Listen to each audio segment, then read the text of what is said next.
बहुत समय पहले की बात है। एक छोटे से गांव में आरव नाम का एक गरीब लेकिन नेक दिल लड़का अपनी माँ के साथ रहता था। उसके पिता कई साल पहले एक बीमारी के कारण चल बसे थे और अब आरव ही अपने परिवार का एकमात्र सहारा था। आरव रोज जंगल से लकड़ियाँ काटता, उन्हें बाजार में बेचता और उसी से घर चलता था। वह पढ़ना चाहता था, कुछ बनना चाहता था, लेकिन गरीबी उसके सपनों के रास्ते में दीवार बनकर खड़ी थी। फिर भी वह कभी शिकायत नहीं करता था। एक रहस्यमयी मुलाकात। एक दिन जब आरव जंगल में लकड़ियां काट रहा था, तभी एक बूढ़ा साधु वहां आया। उसके कपड़े फटे हुए थे, चेहरे पर झुर्रियां थीं, लेकिन आंखों में चमक थी। साधु ने कहा, बेटा, क्या तुम मेरी थोड़ी मदद करोगे? मैं एक खास चीज लेने यहाँ आया हूँ, लेकिन मेरा शरीर अब साथ नहीं दे रहा। आरव ने तुरंत हामी भर दी। साधु उसे जंगल के एक पुराने और सुनसान हिस्से में ले गया। वहाँ जमीन पर एक बड़ा पत्थर रखा था। साधु बोला, इस पत्थर को हटाओ, इसके नीचे एक सुरंग है, उसमें उतर कर तुम एक गुफा में पहुंचोगे। वहाँ बहुत सारे सोने चांदी के खजाने होंगे, लेकिन तुम्हें सिर्फ एक पुराना चिराग लाना है, वही मुझे चाहिए, बाकी सब खजाना तुम्हारा होगा। आरव थोड़ा घबराया, लेकिन वह साहसी था। उसने पत्थर हटाया, सीढ़ियां नीचे उतरने लगा।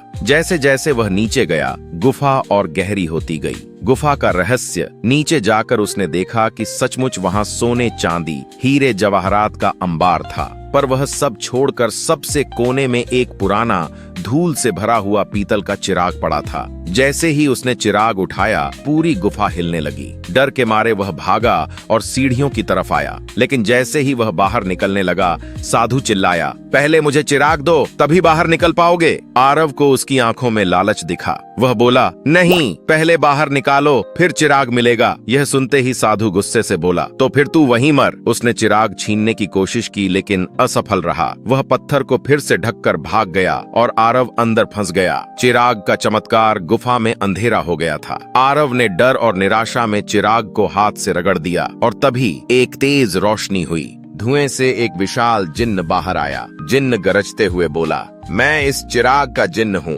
जो भी इसे रगड़ेगा मैं उसकी सेवा करूंगा। बोलो मालिक, क्या हुक्म है? आरव को विश्वास नहीं हुआ कि ऐसा भी हो सकता है। वह बोला, मुझे यहाँ से बाहर निकलना है। एक पल में जिन्न ने उसे गुफा से बाहर निकाला और जंगल के एक साफ मैदान में छोड़ दिया। नई शुरुआत। अब जिन्न उसके साथ था। आरव ने सबसे पहले एक सुंदर सा घर बनवाया, जहाँ वह और उसकी माँ आराम से रह सकें। फिर उसने एक स्कूल खोलवाया, जहाँ गाँव के सभी बच्चे मुफ्त में पढ़ सकें। गाँव वाले अब उसे राजा आरव कहने लगे, क्योंकि वह हर किसी की मदद करता था, चाहे कोई बीमार हो, भूखा हो या बेघर। लेकिन उसने चिराग और जिन्न के बारे में किसी को नहीं बताया। लालच का परिणाम। उधर वह बूढ़ा साधु, जो अब भी चिराग की ताक में था, गांव आया और आरव के बारे में सुना। वह समझ गया कि चिराग अब आरव के पास है। एक रात जब आरव गहरी नींद में था, साधु चुपके से उसके घर में घुसा और चिराग चुरा ले गया। सुबह जब आरव जागा तो देखा उसका घर गायब है, माँ गायब है, सब कुछ जैसे सपना था। वह अकेला पुराने कपड़ों में सड़क किनारे बैठा रो रहा था। लेकिन तभी उसे याद आया, एक बार जिन्न ने कहा था कि अगर तुम्हारा दिल सच्चा है तो मैं तुम्हारी पुकार जरूर सुनूंगा, चाहे चिराग मेरे पास हो या नहीं। अंत की शुरुआत। आरव ने अपनी आंखें बंद की